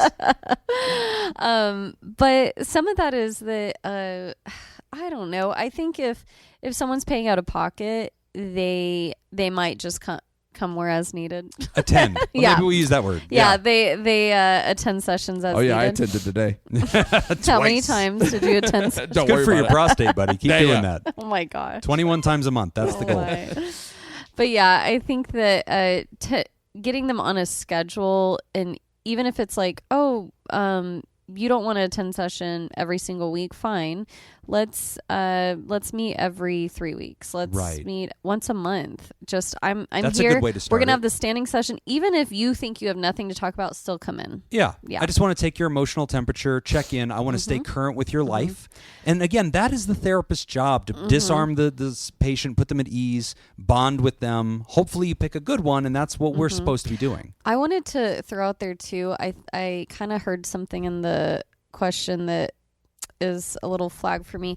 I see this a lot with parents. They bring their teens in and they're like, I really want them to go over a bunch of coping skills and all this stuff to help them like first session. And I just want to kind of expectation set here a little bit.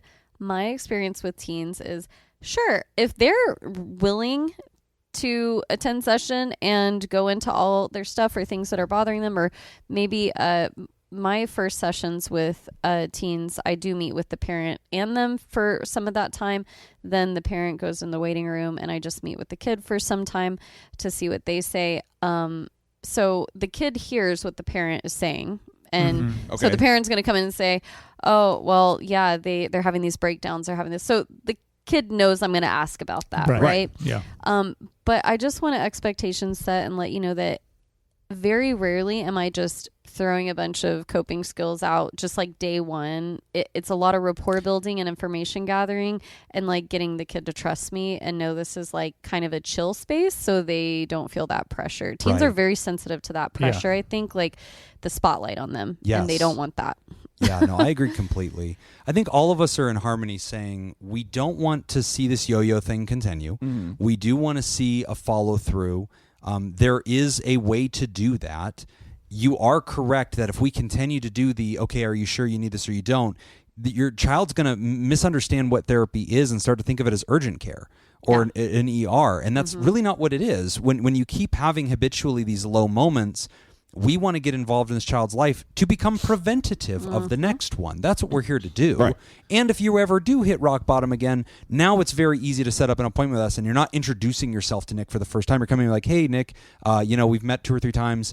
I ended up having a terrible week again. I stole mom's car. I did this whole thing, man. I went on this weird rampage. Right. Yeah, I broke up like 3 families, across the nation. Easy peasy. That's I just started a one podcast. weekend for me. It's like a cry for fucking help. But at that point, Nick knows you, and Yeah. like we've talked multiple times. I know your baseline. Well, so and meeting people at their baseline is actually really useful. And going back to what Whitney said too, is like, when I've worked with kids, when I was working with adolescents, I always wanted information. And so the parents providing me information was amazing. But I have to be strategic in when I use it. Right. I can't. So if you tell me some valuable information and I can't bring it up in the next session, that doesn't mean it's not valuable. Yes. Right. I have to know, just kind of like a football coach, I need to know, I've got this play. I can't just run this play anytime I want. I have to be strategic about when this That's gets total used. football. You got to Total go through Footy. me. It's footy. Yeah. Not Footy. to me. Got to Yeah. go through me. Through me. You see me.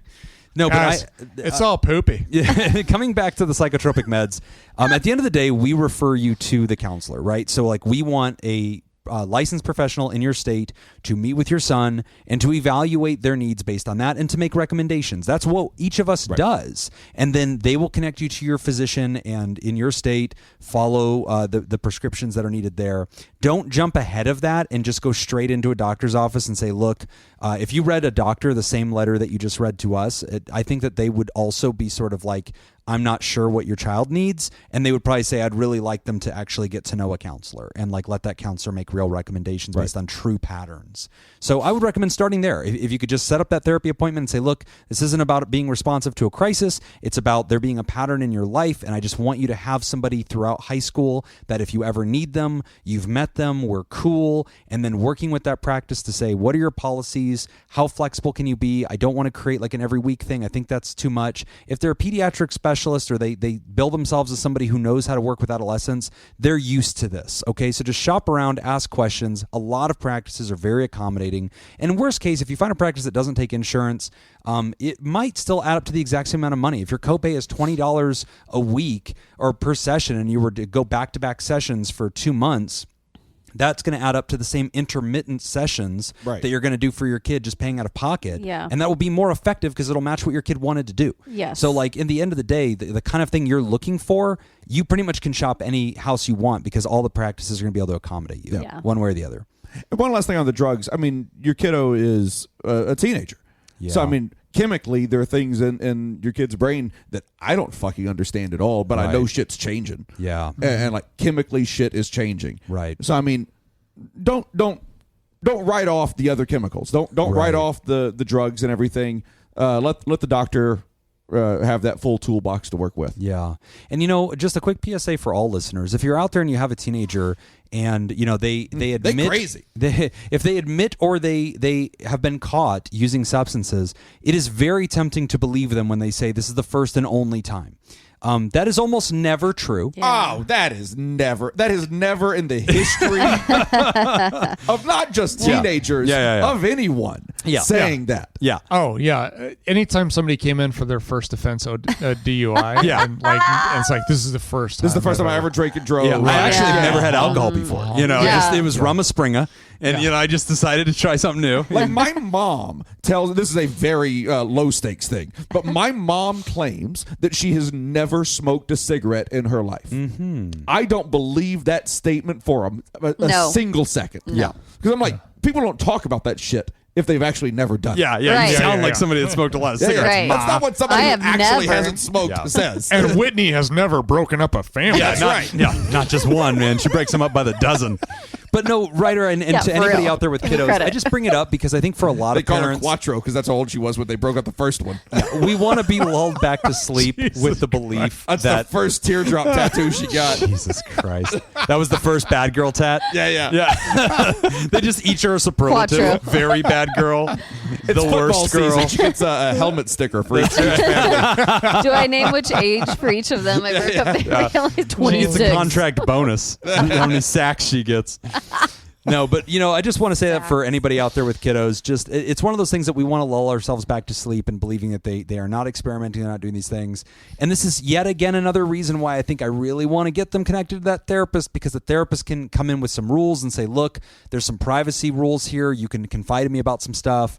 And like, that's part of what therapy can be, is the space for that kid to check in and say, all right, look, you know, I've tried this. Can I get some feedback on that? So again, I just see so many reasons why this is the right move for you. I really hope it's something that you can cruise toward. You can sell it to your child the right way. This is not an event response. It's more of a pattern response. It's establishing care with an office so that if and when you need it in the future, you have it. And how about we just check in with that person quarterly or however often they invite us to do that. And let's just make sure that you're on a first name basis with this person. That way, if you ever shit hits the fan again, they know you, they know your backstory, they know, you know, what your school schedule's like, they know who your friends are. When you say, oh my God, this one friend broke my heart, that's not the first time they've heard that name. They'll remember and be like, oh yeah, that guy, that you grew up with that guy. Oh my God, this happened. Tell me more. So like, this is all I think that you should be, you know, doing to bring this person into therapy. But Mom Anonymous, hang in there. You know, thank you for writing the show. Thank you for the very kind words. I look forward to reading them in your Apple iTunes review. 5 stars, please. I expect to see that. Or in Spotify, that'd be fine too. Or in good pods. All of these links are available in the episode description. Yes, copy and paste. That's right. Put them in all of them. And don't forget to go to votejim.net and savepeter.com. We're going to take a quick break, and when we come back, we're discussing being laid off and looking for a new job. You're listening to Pod Therapy. Poor Peter. Today's episode is brought to you by That's the point. Judy Schneider, Leon Kazan, Carolyn Albert, Sammy Scoop, Sarah Smith, Mike Helm, Darren Cunningham, Cody the DeLorean Guy, Brady Malachuk, and Max the Ginger Scoop.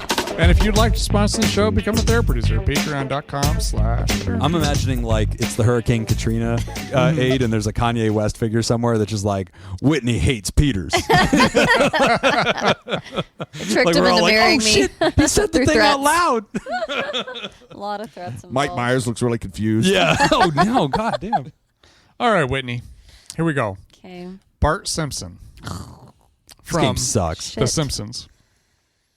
Get options. Nobody knows this. Oh, I knew this one. This is one of the. We're not only- old like you, bro. Like this is not something we would know. Like what? Okay. At I know best, they're we all would the get same. Family Guy. The same ones from the last one. Okay. But tell me them again. Pamela Hayden, Nancy Cartwright, Yeardley Smith, or Julie Kavner?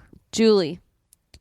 No. Nancy. Correct. Damn it. Yeah, you idiot. Nancy Nancy Cartwright. Cartwright. Wow. Shit. All right, Jacob. Don't have a cow, man. Eat my shorts. Gru from Despicable Me. Oh, come on. Did I ever see that? You don't need Which to one see was it. Is he the bad It's the guy? Minions movies. You know who this is. He's the bald. He's the. He's that guy. He's Steve Yeah. Carell. Yeah, he's the Steve Carell character. Yeah, he's the Steve Carell guy. Yeah. Yeah. Yep. They look the same. Correct. He's the guy who's like the guy from The Office. Yeah. Yes. The office Yes. guy. Very similar. Princess Fiona from Shrek. I know That's this Cameron one. Diaz. That is. That's the Yes. easy one. Damn good movie. There's All also right. Mike Myers. Also, it was Mike. Whitney, another easy one. The Joker from Batman, the animated series. Jesus Christ. The 90s one? I don't know. Batman, the animated I'm series. assuming I know this because of Paul Mattingly. Oh my God. well, It's not who I options. thought it was. I'll bet you even Paul would have to think about it. The Joker? I don't think you would. I think you'd know it instantly. Yeah, of Never course watched Paul this Mattingly show. would know that. Yeah. God. Okay, what are my options for this show? I've never Wait, seen how is it? Whose turn is it? It's Whitney's. mine. How is it Whitney's turn? Because he just went. I got Cameron Cameron Diaz from Diaz. Shrek. You had Gru. Yeah. Oh, that's right. Okay. Yeah. Oh, do you want this He's one? just racking You can up take so many it. points. No, I'm just Yeah. confused. I'll trade you. All right, here are your options. Mark Damn it. Hamill, Kevin Conroy, Peter Weller, or Christian Bale. Jesus Christ. Whitney is currently looking at Nick Okay, with so an annoyed expression. Yeah. yeah. She's going to fuck up your family, bro. I know. You know what? I'm just gonna I got- sleep with your dad all right over now. again. She's just Guess what? whatever Whitney says, I didn't do it. I've already been texting Hey, her, baby. so Whitney's really acting weird. She's going to say some weird shit. Whatever she Guys. says is not true. Guys, Whitney is not going to text Laura tonight. She's going to wait for them to get married and then That's right. I object. No, she's going to let them get married. I gotta break up the Then she's marriage. going to mess that Then she's shit gonna up. Gotta show break up. up the marriage. Yeah. that's Whitney the doesn't Fuck rules. up engagements. Whitney doesn't break up relationships. no. Oh my god. She's got standards, man. She There's has no legal points in it. documents. That's right. Love of the game. All right, Mark Hamill, Kevin Conroy, Peter Weller, or Christian Bale. I'm Batman. You can eliminate one. It's not Christian Bale. Oh, yeah, I know that one. I was Unless like, it's Christian Bale. Ooh. Mark Hamill. That is It is correct. Mark That's who I was Good going to guess, but job. it is not. What? It's Kevin Conroy. Shut the fuck up. It's Mark I'd like Hamill. to guess on the rebound. It's Mark Okay. Kevin Conroy. Now I'm really gonna No. fuck your life. Hamill. But it is Mark Hamill. No. Mark Hamill does play Joker. He does, but apparently not in this. No, Batman Your the fucking Animated test Series. is dumb. That's this why I asked him if it trivia. was the 90s. This is. I continue under all right, protest. take it up Thank with you. Hunter. on Thank her you. behalf. Take it up with Thank Hunter. you. All No, I right. won't fuck up your family. Thanks. I'm the one who got fucked out Remember, of a point. when you're trying to fuck up the next marriage, Jim was on your side. I'm okay? remembering You remember that. It's in my I'm noggin. on your side. Mhm. Fuck Jacob. Peter. Elsa from Frozen. Oh, shit. Ooh, I know this one. Do you really? Yes. Elsa's famous? I don't. Yes. In the you do know it? I don't. Oh, can Take I Options steal? are Can I steal? Eventually you can, Kevin Conroy. I'm not going Fine. to get it, so you've got Okay. this. Christian Bell, Mandy Moore, I'm Idina Menzel, or Jodie Benson. Jesus Who was the Christ. first one? Christian Bell. Kristen Bell. Kristen Kristen. Kristen Bell. Kristen Bell. It's not Idina Menzel. I'm Batman. It might be Christian Bale. Christian Bale. Christian Bale. Let me Yeah. steal this, please. Final answer. Christian Bale. Yeah. I know you were trying to fuck me Christian there. Bale. This and- trivia should be. Kristen It Bell should and be Christian who was Bale. the voice. It should be who should be the Who voice. should have been Elsa? Let it go. Let it go, Joker. I was born in the darkness. Where is Harvey Dent? cold. Okay, Kristen Bell, Who are the others? Kristen Bell, Mandy Mandy Moore, I don't think it's Mandy Moore. It's not Idina Menzel. Who was D? Jodie Benson. I don't know who that is. I'll go Kristen Bell. No. Oh, Can that I please felt right. steal for half a point? I would Christian- like to say Christian Bale? option C. Damn it.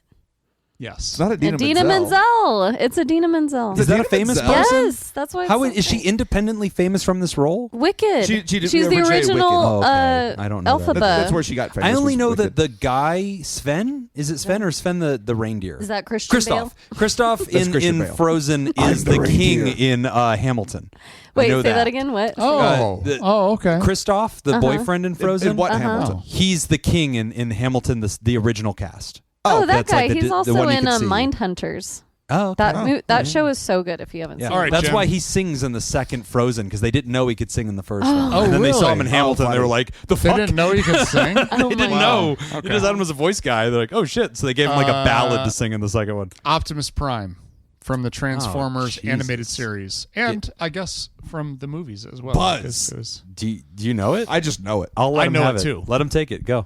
Orson Welles, The author of the dystopian novels? the author. Yes, Welles. Orson Are you Welles. trying to say someone else? no, it was Am I? Charles Dickens. I'm thinking of Orson Scott Card. Is it not I'm Orson Welles? It is not Orson Welles. No. Didn't I Orson thought he Welles was- write like... I thought no, he's like Citizen Kane and stuff. Okay, yeah. I thought he was the voice in the original one. No, that wasn't even listed as an option. All right, Oh, give me the wow. options. All right, options. Corey Burton, He must have been a different voice. Frank than that. Welker, Chris Latta, or Peter Cullen. Peter Cullen. I don't It know. is Peter Cullen. Wow. Do you know that person? I don't know Nope, any of these I names. just- No, Okay. I only know Peter, him. you're on Team I don't Peter. guess so- based on only what I know know. him as I guess Optimus based Prime. on Nick. On how if you he just reacts. watch how he reads fuck, them, really? He has I've a thought tell. about this. I'm it's like- a very obvious tell. You Okay. can. I Oh, can shit. guess based on him. Okay. Yeah, no, it's pretty great because the Okay. other ones he's like laboring over. Yes, and then he'll he get goes- to the right does he answer, and it's inflect? just flows like Flows. just it's lyrical in the way he pronounces it. I And you're will like, remember yeah, that. he fucking knows that's the right answer. Remember So, that. Okay. yep, laid off and looking. Hello, friends. Orson Welles was in Transformers. He was a different thing. He was the Bumblebee? planet-eating villain Unicron. Oh, well, that Oh. sounds like Okay. a bad thing. Yeah, so he was the Is bad that- guy. that's I the guess, next in question the I'm movie. gonna- That sounds like that. Optimus Prime. Yeah. Yeah. So I'll give you half a point. Thank you. Hello. I'm wondering if you guys had any advice for someone that's been laid off and struggling to find another job. Nope. Take care. That's all the time we have. My position was a remote billing specialist for an accounting firm. I applied to the position 2 years ago after I went back to school and got a postgraduate accounting certificate. I was notified that I was going to be laid off in May this year, but was able to stay on until August to help train the new team overseas that was going to replace me and my team. Not ideal, but company offered and very nice retention bonus to stay on until August. I'm looking for jobs to use my accounting certificate that would also pay roughly the same as I was as a billing specialist, but for the past month I haven't been getting much traction with any of my applications. Just a few phone interviews where they said they filled the position I applied for and tried to offer me a lesser paying job instead. Most companies are asking for 3 to 5 years of experience with a specific software the company works with, which I get, but my experience doesn't scream accounting. Just billing specialist and other data entry work I've done in the past. I'm wondering if you guys have any advice on how to not feel as dejected as I'm feeling right now with the job search. Me and my wife have enough savings for 3 months as of now, but after 1 month of searching, I'm becoming very worried. I'm working with recruiters to find a job for me, but they either say everything is slow at this point or I would need to accept a lower paying entry level job to get my foot in the door, since most places are looking for professional accounting experience. Me and my wife are already on a tight budget as it is, like most people at 30 today, so taking a pay cut would be really hard. It's also disheartening when I see job reports that more and more people are also being laid off, and there's not as many jobs being created. Any advice would be appreciated. Matt in South Carolina. You guys ever been laid off or fired? Yeah, Sure. I got No. fired from It's- my waiter job whenever I'd first gotten married, and I was devastated. First job I ever lost. You'll remember this. This was the adolescent to Jim? treatment program. Oh, that one. That oh, I- what? That was You the cried first to Jim? job. Oh, Yeah, I thought he you did said, call me. I thought you said impregnated. No. Well, Well, a little- I did, but that's not how. He's put on a little weight, I mean- but I don't know about pregnant. Thanks, buddy. That's how I got the Through job. Jesus, all things are possible. Nick's face was so like, what? Yeah. What? That was the first job you'd ever lost? That was the first job I ever lost. Wow. I was probably 20? No, No, you I was were in probably your 30s. 30. Yeah, I was in my mid 30s. I remember the day you called me. I Wow, was how at a long have pizza y'all been place. Oh yeah, friends? because this was the You were about to pawn your guitars, and I was Yeah, like, this buddy, was- stop. this Stop was it. the one time in my He life. panicked. This is the one time in my life where roles were reversed. Oh, yeah. It's actually been twice. There's been three. There's been 3 times in right, tell history us that about all I've of been the them. shoulder you cry on, and I've proudly served. And you just do it like No, every but week. that was The other 52 weeks a year. that was probably one of the scariest times of my life. Yeah, I remember that. Because That I've rocked never had anything. I've never had a gap between jobs. Right. You always And left I one. always straight had the into next job lined up before I left the first one. Yeah. And I never took time off between jobs. If I ended That's a job always on weird to me. Friday, Yeah. I was starting the new job on Monday. That is Yeah, so right. weird to me. I'm like, Yeah. take Oh, a yeah. week off. I've never done that. Why? And I don't know. Anyway, okay, sorry. It's just my, I don't know. I just Midwest. feel like, it's just like, well, you got to be working. Yeah. You got to be Oh earning my money. You God. got to be. I'm like, yes, I'll have a week to go travel or go do Yeah, some shit nope. or two. I'm with you. I finished my last full-time show before Absinthe. I finished it the day before I started Absinthe. Yeah. Mm-hmm. Yep. Yeah. I mean, if I have to, I'll do it. But if Yeah. I don't have to, I don't. Yeah. So when that happened, It doesn't occur to me to ask to be like, hey, can I just start like 3 weeks later? No. Really? I'm always like, yeah. I'm traveling. Oh I my might God. wait. Yeah, I just- Winnie, you are yeah. so entitled. I am. Like, let's just call this what it is, guys. When none of us had a Peter just fucking bringing in That's some true. dough, That's true. helping us hold some ends so that we could just go get our fucking nails done in between jobs. That I is wish we true. all That's stressed why- for a That's why I while. keep him around. I just really want to catch my breath, Life is decorate a different little for BT bit. Dubs. Yeah, do some painting, write some poetry. BT Dub, by the way. Yeah. Yeah, that's Yeah. what BT that Dubs. means. That's what that BT means. Dubs. so They yeah, don't that know. was They that don't was know. a scary moment. And yes, Yeah. I was talking about pawning my guitars. Oh yeah. Oh my And then gosh. Jim Oh, was yeah. like, he's like, you got credit cards. Just call dude. Peter. You're fine. I'm just He was kidding. like, Take a deep breath Jim, here, you have bud. credit cards. Well, and it was crazy because what happened to Nick too, it was not just being laid off, it was wage theft. Like they literally called him like the day that payroll was due and said, "We're not going to pay anybody. We're going out of business. Good luck." Yeah, they said they were like, put a sign Oh. up in the door saying we're closed. Yeah. And I was like, hey, we work in healthcare. Yeah. Yeah. We have to we can't do Can't that. just We have do to that. we have to connect these people to other places to go. Like Oh Yeah. shit. And then now Yeah. they're all That working for free, and then they're That wasn't literally just you like, getting laid off. you can just That's sell a big office deal. supplies Okay. and keep the money. Yeah, yeah. And- He's and like, just just count sell- that against whatever I owe did. you. I forgot about that. Yeah. Yeah, just sell the office. Sell the stuff. fucking printer like Oh my Creed in the gosh. office. You know, Yeah, just like right. yeah. But People no, live it's their really lives this way? scary. Holy shit. Oh, yeah. Yeah, it I mean, was financial totally anxiety is fucked up. awful, and like whenever you and I got laid off from the rehab that we were working out, Yeah. which is very much recorded in the history of the show. You can go Yeah. back at the end of the first year of the show, and you hear us, suddenly changing the quality of our microphones because like we're recording on the floor of my house now because we can't afford to go to a studio anymore, and like that was really really scary. I think for both of us because it was very sudden.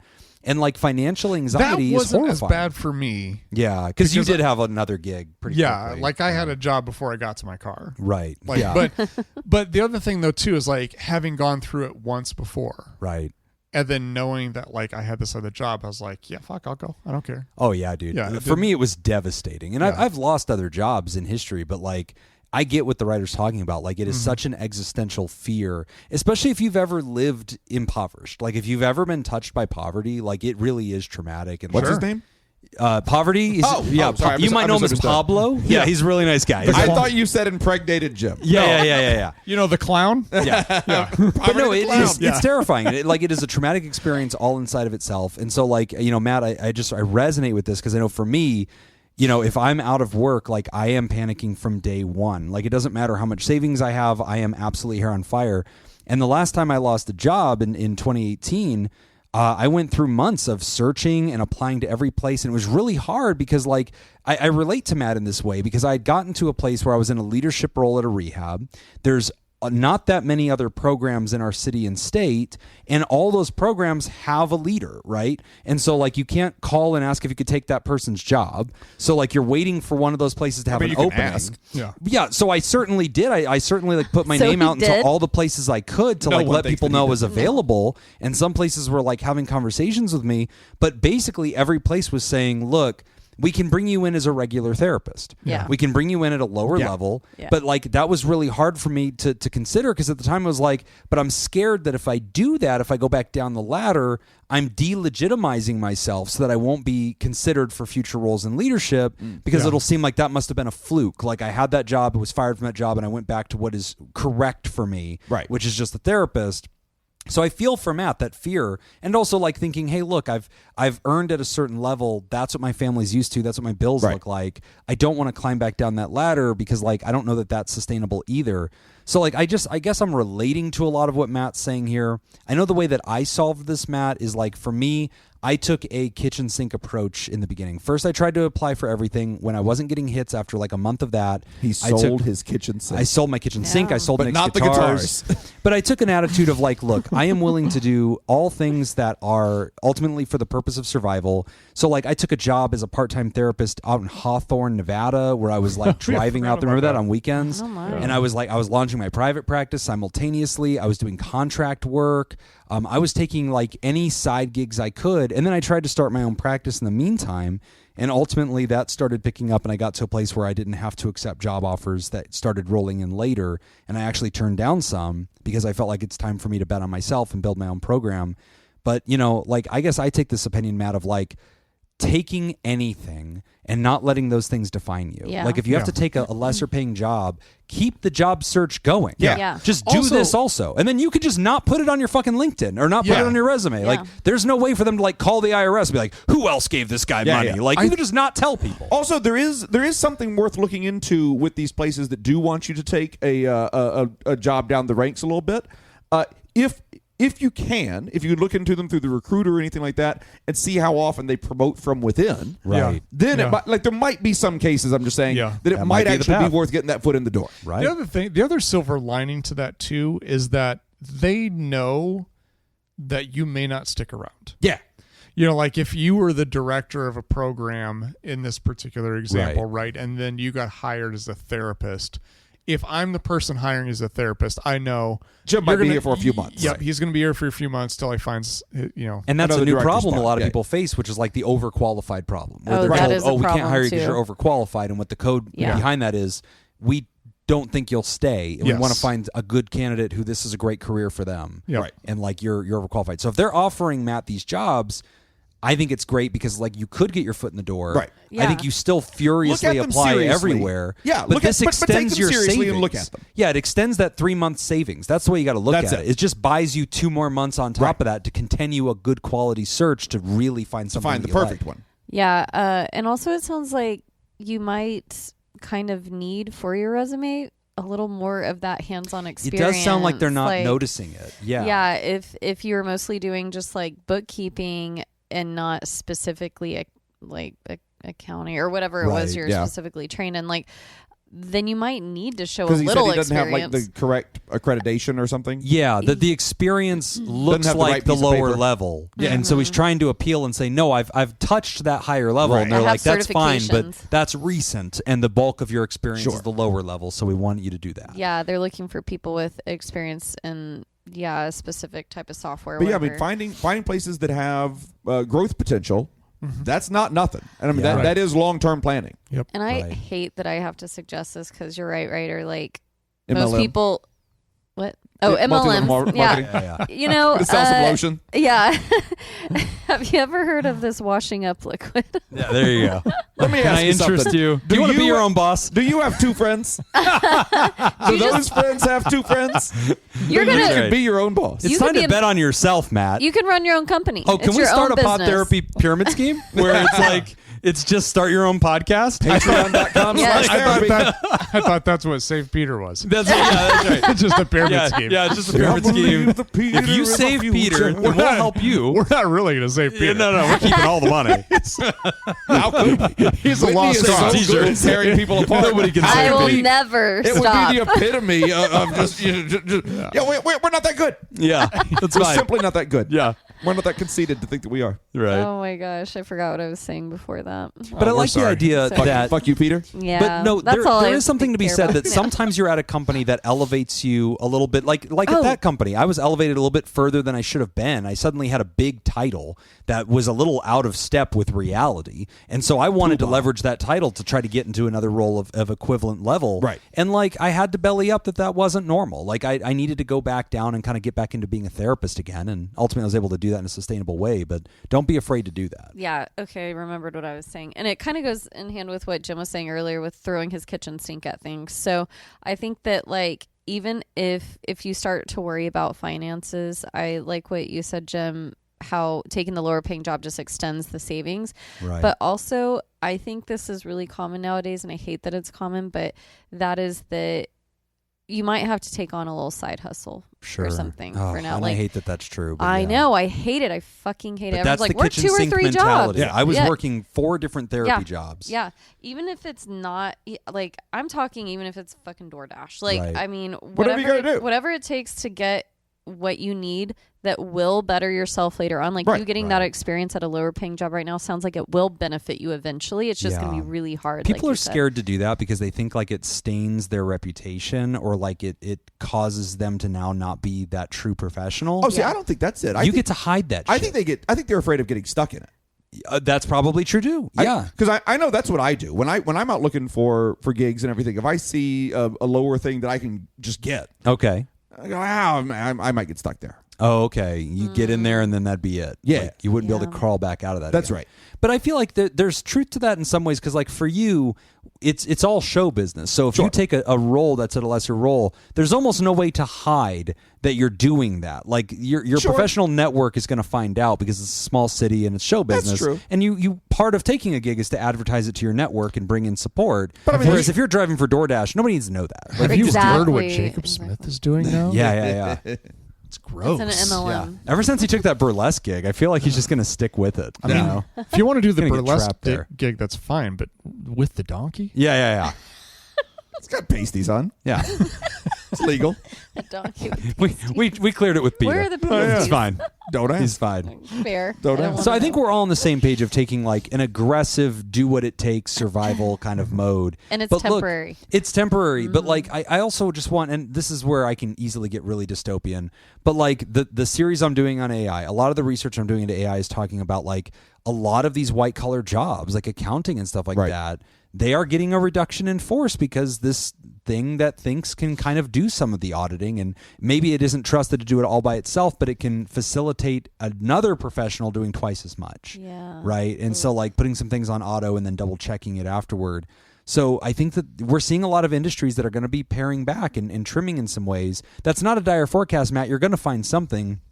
But I think it just is me, again, reassuring you or encouraging you, be scrappy.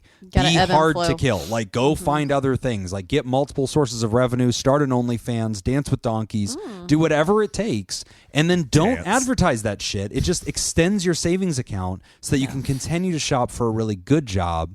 But look, if the market is telling you that your resume is not going to achieve a certain director job or a higher level leadership job, you also have to trust the market sometimes. And you might think, look, I want my break. Somebody needs to pay me at this level and give me this thing. And if like you've tried enough times and the market's showing you that that's not what it is, either you need to re-engineer your resume to tell a different story that accentuates the things you want people to Yeah, understand just about lie you. on your resume. I mean, there's no law We against haven't gone it, Whitney, there yet. You know, shit. I don't know. I see it on Reddit all the time. People say they lie all the time. You can lie on the internet. Works But for life coaches. You can re-engineer what you're Exactly. saying about yourself. I think that Be a that's a life real coach. option. Don't be afraid to That's pump not the an resume MLM into either. The ChatGPT, life by the coach way, in and an ask for MLM. tips. Yeah. To say, these are the jobs I'm looking for. What keywords, what kinds of things should I be saying on my resumes to achieve this? Like, and hopefully the recruiters AI to work. telling you all that stuff too. Yeah. yeah, another. This is a practical tip that I'll give you, and maybe you've already knew this, Matt. But like one of the things that I always tell my students is, if you're ready to get into the job market, go create an account on Indeed. And then you go up into your settings, and just by having a regular account, you can switch into the employer site, and it just allows you to do that. It doesn't make you have a special account. and you can switch into employer mode, and then you can type in the job title that you want, and now it's going to let you see resumes of candidates who want or have that job title. It will erase their name, but it will show you the resume. And now you're looking directly at the competition, the other resumes that show up on the table whenever you're applying to a job. Now you can compare that, and you could say, these are the keywords that I should use. This is the kind of experience other people have, and this helps you right size where you should be in your market. Yeah. It's a really good trick. But anyway, Matt, good luck. The robots are going to kill us all, so enjoy what little freedom we all have left until the Terminators come marching through. Wait, you still have 2 months left? Yeah, you're going to be fine. That's going to be plenty. We're good until 2027, according you have to enough that savings. report. Patreon.com/therapy. All you need. Go check it out. We're going to take a quick break, and when we come back, we are wrapping up the show. You are listening to Pod Therapy. Today's episode is brought to you by Judy Schneider, Leon Kassab, Carolyn Albert, Sammy Scoop, Sarah Smith, Mike Helm, Darren Cunningham, Cody the DeLorean Guy, Brady Malachek, and Max the Ginger Scoop. And if you would like to submit a question to the show, if you would like to sponsor the show, become a therapy producer at patreon.com/therapy. Well, I keep thinking I can just do this by memory and not actually look at what I'm doing. I have to read every word of it, too. As we wrap up the show, we want to remind you can sign up at patreon.com/therapy and get our extended show ad-free a day early, as well as enjoy our live chat Discord community and our spontaneous deep dives, interviews, skill shares, research roundups, and rants. As this episode is being released on Monday of this week, I released my newest installment of my series on conscious AI, and this one is all about replacement and all about the ways that AI may replace entire sectors of the economy and the goods and bads of that. What are the psychological consequences of that happening to our population? So it's very timely, along with Matt's question. So check it out at patreon.com/therapy. It's a whole series. And when you go to patreon.com/therapy, there's a post at the very top that says start here. It is an index of every piece of content we have ever created, that our interns have ever created. It's all there lined up in categories with hyperlinks. You can just go through this library and click whatever you like. It'll take you straight to the post and you can listen to it right there. And it's a great way to just access particular content. We've got serious content. We've got commentary content. We've got book reports, all sorts of interesting stuff, skills that we share from therapy stuff, deep dives into research. It's really, really cool. But speaking of our Theraparty, Nick, who are the newest members of the club? We got a new Therapal. Welcome, Abigail Johnson. Welcome. And we got a new Therapod, Hunter. Nice. Well, Hunter. Welcome, Upgrade. Hunter. Awesome. Upgrade. Well, we'd like to thank our benevolent, revered, generous, and flagrantly pro-therapy diehards who love you all so much they give till it hurts, our Thera partners, Dirty B and Pickett. And we want to thank our bosses, the mysterious and shrouded Illuminati members of the fan club who nope. They're just the Illuminati members of the fan club. But they're producers. Thank you, Jake Schneider, Myra, Robert Brownie even Jr. Whitney's reading it. Smitty Scoop, Richard fucking Macy, Judy Schneider, Malia, Leon Kassab, Carolyn Albert, Kevin Chamberlain, Tess Miller, Dan Martin, Sammy Scoop, Slurpy Kai, motherfucker, Ben Stanley slapping your face, Sarah Smith, Adam Hathaway, Byler T, Mike Helm, Oscar Swanrose, Paris, A Sunny Boy, Darren Cunningham, Lib, Sandra McWaffle, Team Monaco, Thunder Cougar Falcon Scoop, Heyo, Hannah Marie, Andrew Langmead, Emma Tonka, and Pony Soprano, Alina, Cody the DeLorean Guy, Brady Malachek, Chick Fellatio, Gabriel Adame, Sean Sutherland, Max the Ginger Scoop, Chad Mag, Adam Warren, Inca LaPrince, Sam Cohn, and Be Gay, Do Crimes. If you'd like to hear this episode uncut and unedited, I'll ruin your life. I wouldn't. It will ruin your marriage. There's a Patreon tier where we restrain Whitney and she doesn't ruin your Ensure relationship. spontaneous side projects. There's another Patreon tier where we have Whitney ruin your relationship. That's right. Yeah, Yeah. what do you want? Yeah. We can make this Patreon.com/therapy. work. And thank you for supporting mental health. That's all the time we got for this week's session. I want to thank our landlords, SJ and the Ruckus. And thanks to those of you who contributed to our show today. We really appreciate it. Remember, Pod Therapy isn't something you should keep all to yourself. Share the episode with the world. Tag us on the socials when you do. It's at PodTherapyGuys on Instagram, Threads, and Twitter. It's /PodTherapy on Facebook and Blue Sky. And don't forget about all the extra goodies at patreon.com/therapy. Do you want to submit a question to the show? You can ask anonymously at Do it. podtherapy.net. Email us at podtherapyguys@gmail.com or click the link in the episode description. You should definitely do that. We're running out of questions. I'm them Nick in. Tangeman. I'm Whitney. I'm Jim. Thanks, and we'll see you for your appointment next week. SavePeter.com. I hope Yeah. it's available. We should go check that out. Usually, Why? We're not going to buy it. we're not going to buy it. One of the listeners will. You don't They've need done to a pretty good job. No one needs to save Peter, okay? Yeah. Just fine. The windows are cracked. Yeah. He is Fine. The air conditioner is on. His favorite radio station is playing. He's got a bowl of dog food. Yeah. It's right there. His chain is long enough to reach It's it. wet dog food. And he gets to live a long life of religious fulfillment. Free to live a life. He looks very happy on that collar. .com. I believe that Peter is a future. Got it. Goodbye. Bye.